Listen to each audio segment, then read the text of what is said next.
to get the girls in, to prostitute them, to rape them. And this has all been happening in every town and city. 78 towns and cities so far where they've uncovered mass gangs like this operating in this exact same way, coordinated across the whole country. Muslim men taking English children and moving them around the country in their thousands. And this is what, essentially what, when we first started talking about this 10 years ago, no one believed us. Everyone acted like we were making it all up. Only when the Rotherham report scandal come out did then people think, oh my God, like, they're not lying. Because it sounds so untrue. What, the police let it happen and the police don't make arrests, and when you hear the stories, it just doesn't sound like it could be true. That there is the power of political correctness. It's that powerful that it can,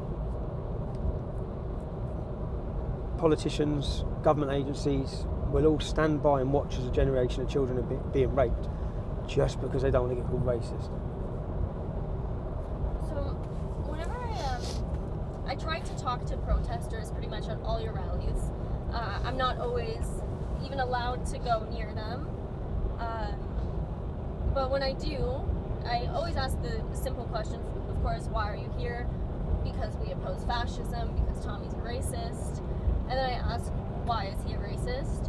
And they never have answers for me, but when they're online, they will throw a bunch of video clips of you saying things, and to me, clearly it's out of humor. Whenever somebody gives me proof of racism, it's always a very humorous clip where people are laughing. Like, You've spent a week with us, yeah? Yeah. What do we do? All we do is laugh. Yeah.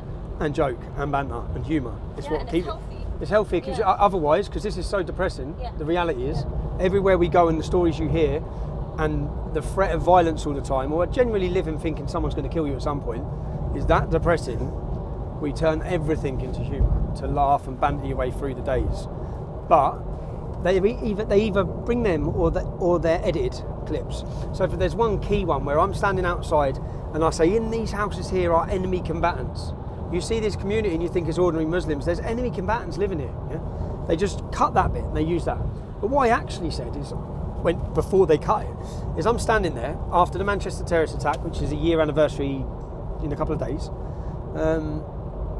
I stood there, I went to the estate, Muslim estate, I stood outside a mosque, I said, where I'm standing now, within a 2-mile radius of where I am, 19 terrorists have come, been killed, suicide attacks, 19 within 2 miles of where I am. In these houses here, there are enemy commands. There are. It's a fact. 19 of them within 2 miles. This is a massive problem. But they've cut and edited the bit where I'm talking about the terrorist attack and the fact there's 19, and they just cut and edit that. And then Momentum, who are the Labour Party's propaganda wing, and with a huge funding and Hope Not Hate, the far left organisation who tried to frame me for the Panodrama, they then spend so much money just firing these clips on social media that we're not allowed to even counter our argument to because we've been removed, and they just send these across all the public. So when you take little snippets of things I've said and you put them all together the way they have, then they're trying to convince people, but they're lying to people. Yeah. It's not in context. It's not what I said. That's not how it was said. So yeah, they know what they're doing. Don't you expect better from the average person when they see these kind of clips? You don't think that... Oh yeah, the average person doesn't believe it. Yeah. The average person doesn't believe it. Because I know that. I told a story the other day when I went to a nightclub in London. Bearing in mind they've been propagating and telling everyone I'm a racist for years, the media have. And I went to a nightclub in London with a couple of my mates from Luton, and they're black lads. And the nightclub we went to, pretty much, there was probably 2 white people in the club. I was one of them. And the reception I got was unbelievable. It was great.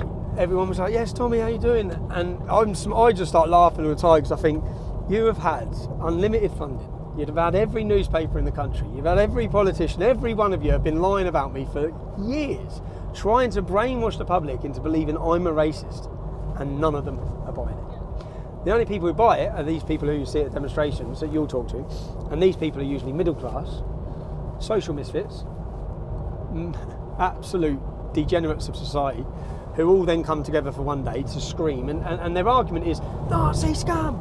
That's their argument. That's not an argument. Yeah. Racist, no, that's not an argument. That's not a debate. That doesn't, just because you say I'm a Nazi doesn't mean I'm a Nazi. And the point is, which I've watched on your video, when you say, well, explain that, and then It's just, and it's quite funny because it's the same in their head. I can see it happening. Oh, I actually don't know why he's a racist. I've just been told he's a racist, and here I am now on It's like camera. that's all they need. That's all They they- just need yeah, that's it. an attack, a phrase. Yeah, racist. That sounds bad. Yeah. Just as a word. And that, yeah. but then when you ask them questions, which is why they say we don't debate. We will. I've just put a video out today. Don't debate with fascists. No, you won't debate because you'll look this big. Because I'll destroy your arguments, and you've got no evidence on what you're saying. But yeah, we're winning. Yeah. Like what I've noticed when I go and I talk to both sides at a protest or a rally or one of your events, I ask everyone the same question: why are you here? But I only get an answer from one side. Your supporters will go on for minutes. If I let them keep talk, they will talk my ear off about why they support you, why they're there, why they think it's important to support you. The other side, they have nothing to say. No. It's very quick. And it's the but same very people. quick. And it's the same people. The other side. Yeah. Same people at each one. They're bussed Yeah. in. They're paid to be there. What have you thought about our supporters? Because you